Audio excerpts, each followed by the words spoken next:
मैं अमित आप सबका बहुत स्वागत करता हूं आपके अपने YouTube चैनल साथी ट्रेड पर। घर घर एक ट्रेडर जरूर होना चाहिए, मैं यही आशा करता हूं और इसी उम्मीद से आप लोगों को सिखाता हूं कि आप लोग खुद से अपना आत्मनिर्भर बने और ट्रेडिंग करना सीखें कि हमें कैसे ट्रेड लेनी चाहिए, अपनी कहाँ कौन सी हमें सपोर्ट बनाना चाहिए, कहाँ पर हमें अपना रेसिस्टेंस क्रिएट करना चाहिए। इन सबको आपको मार्क करना आना चाहिए और मैं यही चाहता हूं कि आप लोग इससे सीखें जरूर, खुद से अपना किसी भी टिप्स पर कोई काम करने की आप लोगों की जरूरत ही ना पड़े।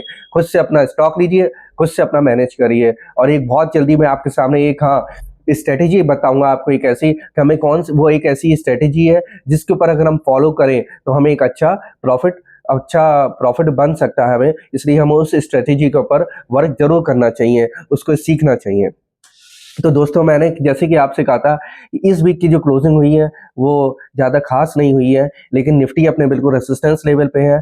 और हमें सबसे ज़्यादा जो निराशा देखने को मिली है वो एक ऐसे दो सेक्टर्स है, उन सेक्टर्स के अंदर एक निराशा देखने को मिली है इस हफ्ते। उन दोनों सेक्टर्स की क्लोजिंग अच्छी नहीं हुई है, जिसमें सबसे पहला हमारा जो सेक्टर निकल के आया है वो हमारा आया है निफ्टी मेटल इंडेक्स। जी हाँ, अगर आप लोग निफ्टी मेटल इंडेक्स के चार्ट को अगर आप खोलेंगे अपने फ़ोन पर या लैपटॉप पर तो आप लोग देख सकते हैं कि निफ्टी जो मेटल इंडेक्स ने जो एक अपना रेसिस्टेंस क्रिएट करा था और रेसिस्टेंस उसने तोड़ने के बाद एक 10,208 का जो उसने लेवल अपना तोड़ के अच्छा खासा उसके ऊपर सस्टेन भी कर गया था। और हमें मेटल के सेक्टर्स में, मेटल के स्टॉक्स में हमें काफ़ी अच्छा एक बुल रन देखने को भी मिल रहा था, लेकिन अचानक से इस वीक की क्लोजिंग ने उसने काफ़ी निराश कर दिया है।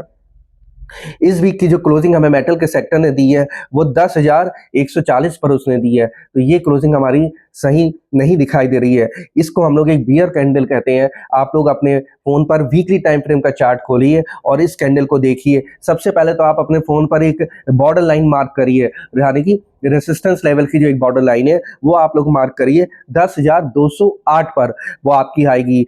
जब आप उसको मार्क करेंगे तब आपको दिखाई देगा कि इस वीक की जो बियर कैंडल बनाई है वो पूरी हमारी मतलब बियर्स कितने हावी हैं उसके अंदर। उन्होंने जरा सी भी कहीं गुंजाइश नहीं छोड़ी, इतनी पावर से, इतनी प्रेशर से वो लोग नीचे को लेकर आए हैं मेटल के सेक्टर को कि उन्होंने जो उसका एक मजबूत सपोर्ट, जो उसका सपोर्ट बन गया था, मैंने आपको बताया था कि रेसिस्टेंस कम सपोर्ट, जो उसका एक सपोर्ट बन गया था हमारा, जो पहले रेसिस्टेंस है 10,208 का, उनने उस सपोर्ट को भी तोड़ के बिल्कुल नीचे की साइड क्लोजिंग दी है 10,140 पे।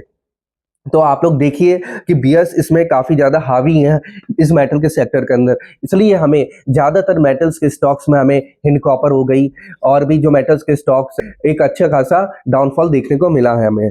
तो आप इसके ऊपर थोड़ा ध्यान रखिएगा। ऐसा नहीं है डाउनफॉल और आगे तक चलेगा, लेकिन हाँ, मैं आपको इसका लेवल बता देता हूँ कि अगर ये मेटल के स्टॉक्स में इस लेवल पे एक और अपनी बॉर्डर लाइन डालिएगा आप, इसका जो लेवल हमारा 10,060 का, अगर मेटल हमारा 10,060 तक टिका रहता है तो हमें कोई चिंता की बात नहीं है, लेकिन अगर 10,060 का लेवल अगर इसने ब्रेक डाउन दिया तो हमें इसमें थोड़ी चिंता की बात बढ़ सकती है हमारे लिए। तो एक 10,060 का लेवल मार्क कर लिए अपने, एक बॉर्डर लाइन डालिए उसके ऊपर और तब तक के लिए वेट करिएगा आप इसके अंदर, क्योंकि इसने एक हमें अच्छी मारूबुजू, इस कैंडल को हम लोग मारूबुजू कैंडल कहते हैं, जो इसने पूरी बियरिश मारूबुजू कैंडल एक बनाई है, एक लॉन्ग बियर कैंडल जिसे कहा जाता है।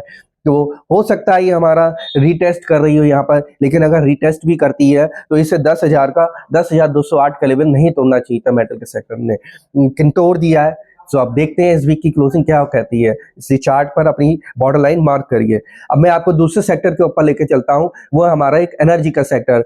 एनर्जी का सेक्टर एक अच्छा परफॉर्मेंस हमें दे रहा था, लेकिन अचानक से एनर्जी का सेक्टर जो है वो अपने पूरे रेसिस्टेंस लेवल पे था और अपना एक ब्रेकआउट की तैयारी कर रहा था, लेकिन वो ब्रेकआउट देने के बदले उसका जो ब्रेकआउट सस्टेन नहीं हुआ और पिछले 3 हफ्तों से, यानी कि इस हफ्ता भी अगर हम मिला दें लास्ट वीक का, तो पिछले 4 हफ्तों से वो एक ही रेसिस्टेंस लेवल को मेंटेन कर रहा है और वहीं से नीचे डाउनफॉल की तरफ हमें दिखाई दे रहा है। वो हमारा, आप उसके ऊपर अपने फोन में वीकली टाइम फ्रेम का चार्ट खोलिए और इसका जो रेसिस्टेंस लेवल निकल के आया है वो आया है 36,500 का। एक 36,500 पे अपना एक बॉर्डर लाइन मार्क करिए।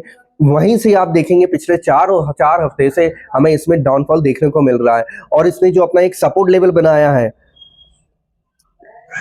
वो बनाया है इसने आपका 35,470 का। 35,470 से और 36,000 590 के बीच में ही हमारा इसमें एक कंसोलिडेशन देखने को मिल रहा है। तो इस लेवल को मार्क करने के बाद आप ध्यान रखिएगा, या तो ये कंसोलिडेशन अगर हमारा ऊपर की तरफ टूटता है तो जैसे कि इसे तोड़ना चाहिए था, तो हमें एक अच्छा बुल रन फिर से देखने को मिलेगा हमारा एनर्जी के सेक्टर में। और अगर इसे नीचे की तरफ हमारा जाता है इस वीक अगर इसने, मैंने बताया था आपको, लेवल 35,470 का लेवल अगर ये तोड़ता है नीचे की तरफ, तो हमें थोड़ा एक बियर देखने को मिल सकता है। लेकिन इसने भी एक अच्छी बियरिश कैंडल बनाई है, एक कंसोलिडेशन में चल रहा है। तो इन दोनों सेक्टरों पर मैं चाहता हूं आप लोग पूरी अपनी नजर रखिए और अपनी अपनी बॉर्डर लाइन मार्क करिए, जैसे कि मैंने आज के वीडियो में आपको सिखाया है कि किन लेवल पे आपको अपनी बॉर्डर लाइन मार्क करनी है। इस बॉर्डर लाइन को मार्क करना आप लोगों को अगर नहीं आती है तो मुझे आप कमेंट पे बताइएगा, मैं आपको सपोर्ट और रेसिस्टेंस की बॉर्डर लाइन लगाना सिखा दूंगा, क्योंकि वो बहुत इजी है, वो इतना रॉकेट साइंस नहीं है कि आप सपोर्ट और रेसिस्टेंस मार्क अपने आप से कर सकते हैं। अगर आप वो मार्क करना सीख गए तो आपको एक अच्छा लेवल बना पाएंगे अपना चार्ट के ऊपर। तो दोस्तों, मैंने इन दोनों सेक्टर्स के बारे में आज आपको बता दिया है। मिलता हूं मैं आपको अपना किसी और नई कैंडलस्टिक चार्ट के साथ, या चार्ट पैटर्न अगर किसी और अच्छे चार्ट पे बनता है, स्टॉक पे बनता है, तब जो भी मुझे अपना कैंडलस्टिक पैटर्न या चार्ट पैटर्न दिखाई देगा उसके साथ मिलूंगा मैं आपसे फिर से अपनी नेक्स्ट वीडियो में। तब तक के लिए नमस्कार।